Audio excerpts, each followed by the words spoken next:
காதலும் சில கேள்விகளும். பாலின சமத்துவத்தை நோக்கி கேள்வி 2. ஆசிரியர் ராஜசங்கீதனிடம் ஒரு பெண் இந்த கேள்வியை கேட்கிறார். ஹாய்ண்ணா, காலேஜில் ஒரு பையனை லவ் பண்ணேன். பழகின கொஞ்ச நாளைக்குள்ளேயே அவன் சரியில்லைன்னு தெரிஞ்சுது.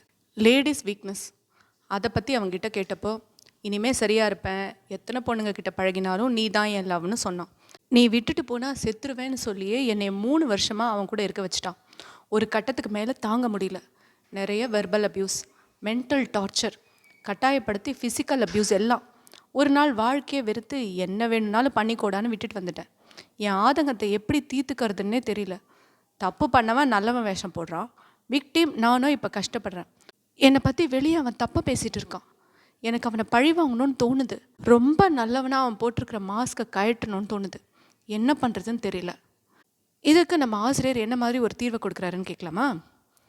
உங்களின் பிரச்சனையை பொறுத்தவரை எல்லா ஆண்களும் செய்வதைப் போல் என்னை கழட்டி விட்டுட்டு போயிட்டா, ஏமாத்திட்டா என்கிற ரகத்தையே உங்களுடன் இருந்தவர் கடைபிடிக்கிறார் என்கிற போதிலும் அதோடு அவர் நின்றுவிடவில்லை.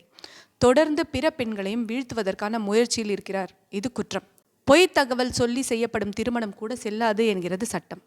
இந்த நிலையில் பொய் தகவலை சொல்லி அதில் நம்பிக்கை பெற்று காதலை உருவாக்கி தனக்கான காரியத்தை சாதித்து கொள்வது கண்டிக்கப்பட வேண்டும், அம்பலப்படுத்த வேண்டும்.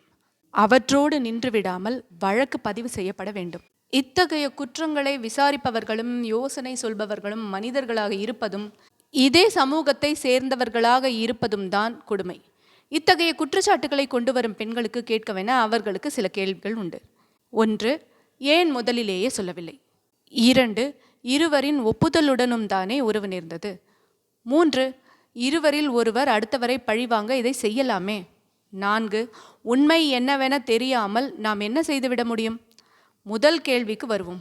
முன்பு ஒரு முறை ஸ்டாக்ஹோம் காதல் என ஒரு பதிவு எழுதியிருந்தேன். அமெரிக்காவில் ஒரு பெண்ணுக்கு லிஃப்ட் கொடுப்பதாக சொல்லி காரில் ஒரு குடும்பம் ஏற்றிக்கொள்கிறது. கணவன், மனைவி, குழந்தை கொண்ட சிறு குடும்பம். பெண்ணை குடும்பம் கடத்துகிறது. கணவன் அப்பெண்ணை வன்புணர்கிறான், அடைத்து போட்டு விடுகிறான். விருப்பப்படும் நேரத்தில் எல்லாம் வன்புணர்வு. உணவு கிடையாது, வெளியேயும் செல்ல முடியாது. இருட்டுக்குள்ளேயே பெண் இருத்தி வைக்கப்படுகிறார். 7 வருடங்கள் உருண்டோடுகின்றன. பெண்ணின் மனநிலை கடுமையான வீழ்ச்சியில் இருக்கிறது. முன்பிருந்த கோபம் எதுவும் இல்லை, வெறுமை மட்டுமே. ஒரு கட்டத்தில் குடும்பத்தில் இருக்கும் மனைவி அப்பெண்ணை விடுவிக்கிறார். ஆனாலும் பெண் தப்பவில்லை. மீண்டும் அந்த ஆணையே தேடி வருகிறார். இறுதியில் அந்த மனைவி கொடுக்கும் புகாரில்தான் அந்த ஆண் சிறையில் அடைக்கப்படுகிறார். முதல் கேள்வியின்படி அந்த ஆண் தவறு செய்யவில்லை. ஏனெனில் 7 வருடங்களாக பெண் புகார் அளிக்கவில்லை.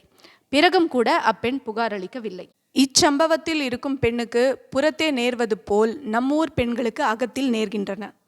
குடும்பம் என்கிற இருட்டு, காதல் என்கிற நம்பிக்கை, ஆண் என்கிற ஆதிக்கம், இவையெல்லாம் கொடுக்கும் மருளிலிருந்து வெளிவரவே பெண்ணுக்கு காலமாகும். ஆனால் அதை பற்றியெல்லாம் யோசிக்காத மூளையில் இருந்துதான் இத்தகைய கேள்வி பிறக்கும். நம்மூரில் இத்தகைய மூளைகள் அதிகம். அடுத்து 2ஆம் கேள்வி. மைக்கேல் ஜாக்சன் பற்றி ஓர் ஆவணப்படம் அவர் இறந்த பிறகு வெளிவந்தது. அவர் குழந்தைகளுடன் பாலுறவு வைத்து கொண்டவர் என அதிர்ச்சி தந்தது. ஆவணப்படத்தின்படி 10க்கும் குறைவான வயது சிறுவனை மைக்கேல் ஜாக்சன் திருமணம் செய்து கொள்கிறார். அச்சிறுவனும் அதை ஏற்கிறான். அவனுக்கு காதல், திருமணம் என்பதை பற்றி என்ன தெரியும்? மைக்கேல் ஜாக்சன் மீது கொண்டிருந்த பரவசம் அப்படி. 2ஆம் கேள்வியின்படி மைக்கேல் ஜாக்சனுக்கு தண்டனை கிடையாது. ஏனெனில் அச்சிறுவன் சம்மதத்துடன் தானே திருமணம் செய்கிறான். 3ஆம் கேள்வியின்படி பழியுணர்ச்சி காரணமாக இருக்கலாம். ஆனால் விசாரிக்கலாமே. பல விவாகரத்து வழக்குகள் பழியுணர்ச்சியின் காரணமாக நீளும் சூழ்நிலைகளை பார்க்கிறோம். எனினும் விசாரணை, விவாகரத்து என்கிற எல்லைக்குள் பிரச்சனை வந்த பிறகு இருவருக்கும் சமூக அனுமதி எனும் கிடைக்கிறதே. இங்கிருக்கும் இருவருக்கும் இத்தகைய வாய்ப்பே கிடையாது.